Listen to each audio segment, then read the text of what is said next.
kugeza uyu munsi wari wamenya ikintu Imana yakuremeye? Yego.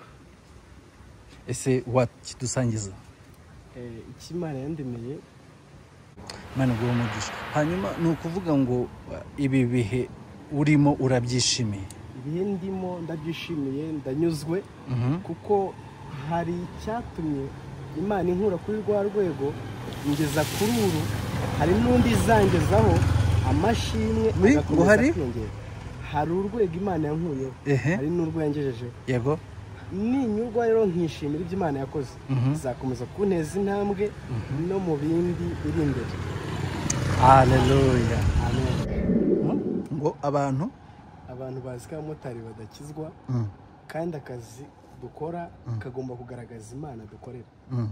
Akazi ka buri munsi kagomba kugaragaza abo twebwe turi bo. Mu musozi utuyeho ugomba kugaragaza Imana muri wowe. Niba Imana yacu twe tuzayihamya mu banyamahanga, nitutayihamya twaba turi nk'abisi. Kandi tugomba kugira itandukaniro. Yego. Ryacu n'abisi. Yego. Tugomba kugira itandukaniro ry'abantu badakizwe n'abakizwe. ngo tugomba kugira itandukaniro riri hagati yacu n'abadakijijwe. Tugahamya Imana mu kazi ka buri munsi, ku musozi aho dutuye, kugira ngo n'aba bandi bari mu byaha bakurikire Yesu. Amazina yawe bakwita nde? Nitwa David Niyomugabo. Usengera he? Nsengera muri Bethesda Holy Church. Umushumba wawe yitwa nde? Yitwa Albert Bishop Rugamba. Mana ngo umugisha. Uretse gato yankubaza,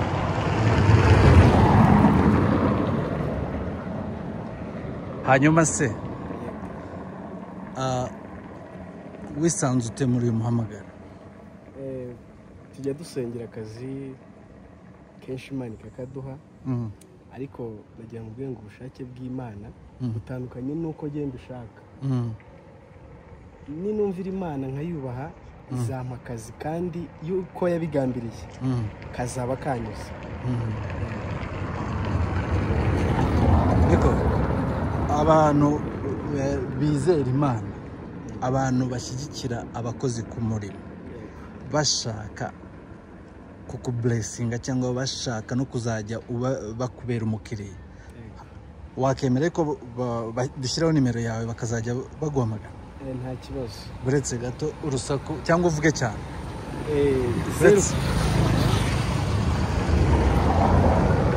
Nimero yawe 0780947462. Kwa David. Akomeza nkubaza David. Aha. Uravuga cyane? Yego. Ndakomeza nkubaza David. Hanyuma kugeza uyu munsi wari wamenya ikintu Imana yakuremeye? Yego. Ese wakidusangiza? Iki Imana yandemeye, navuga ko ari kugira ngo nkore umurimo wayo. Vuga cyane. Wa murimo w'Imana nkora ukagaragaza ko ndi mu bushake bwayo. Ko mu bushake bw'Imana ni ugusobanukirwa icyo waremewe. Ubushake bw'Imana ni ugusobanukirwa ubushake bw'Imana. Hari igitambo Kristo yatanze cy'amaraso cyatumye mbabarirwa ibyaha nari mfite, cyangwa se ibyo narakoze. Nasomye ijambo ry'Imana yambwira ngo mu byaha ni mu mama yambyariye, ariko niba narasobanukiwe ibyo ngibyo nkabyirengagiza, ntabwo ndasobanukirwa ubushake bw'Imana. Niba narasobanukiwe ubushake bw'Imana, ngomba kunyurwa mu buzima bwanjye. Akazi nkora nkanyurwa, ubuzima ndimo nkanyurwa.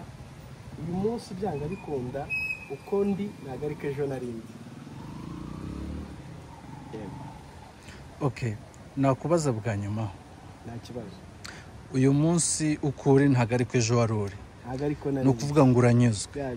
Bivuze ngo navuye mu kazi kamwe njya mu kandi, bivuze ngo hari intera maze kugeraho Imana yanteje. niba naravuye ku rwego rumwe nkajya ku rundi, yego urumva ko hari icyo Imana yakoze, hari aho yamvanye, hari n'aho yangejeje, hari n'aho izangeza mu gihe kizaza. Imana iguhe umugisha. Hanyuma ni ukuvuga ngo ibi bihe urimo urabyishimiye? Ibihe ndimo ndabyishimiye, ndanyuzwe, kuko hari icyatumye Imana inkura kuri rwa rwego ngeza kuri uru, hari n'undi izangezaho amashimwe agakomeza kwiyongera. Hari urwego Imana yankuyeho, hari n'urwo yangejejeho. Yego. Ninyurwa rero nkishimira ibyo Imana yakoze, izakomeza kunteza intambwe no mu bindi biri imbere. Haleluya. Ese ni iki wabwira nk'umuntu buri gihe ushaka kumera nk'uko undi ameze, urumva yibagiwe yuko we hari uko ameze, hari n'uko Imana yamuremye? Icyambere, uravuga cyane, icyambere ni ukunyurwa. Yego. Icyambere ni ukunyurwa, icyiciro urimo ukanyurwa, ukubaha Imana, ukuzuzanya na mugenzi wawe, kuko iby'Imana yakugeneye, ibyo yakugambiriyeho izabisohoza. Kiranuka, wubaha Imana, ugenda utunganya. Ikintu Imana yanga ni icyaha, naho ubundi nukiranuka umugambi w'Imana uzasohora. Nta kintu na kimwe kizatuma umugambi w'Imana udasohora ku buzima bwawe. Amen. Amen. Okay, ariko ntabwo nsubije. Hari akantu nkubajije, nabwo ati hari abantu mu buzima, urumva, bakunda nko kurebera ku bandi, bagashaka kumera nkabo, cyane cyane atari ukubigiraho, ahubwo bakavuga ngo njye na biriya byuriya ndabishaka, akibagiza bya bindi bye, gushyira imbaraga muri bya bindi bye, ahubwo agashaka bya bindi bya kanaka. Urugero rw'abavandimwe bande? Joseph. Wese ubimenya?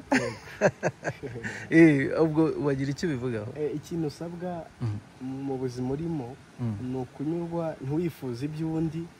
Urugero ndaguha, ushobora kwifuza ubutunzi bw'umukire ugasanga yabukuye ahandi hantu, ubwo butunzi bukaba butari mu bushake bw'Imana.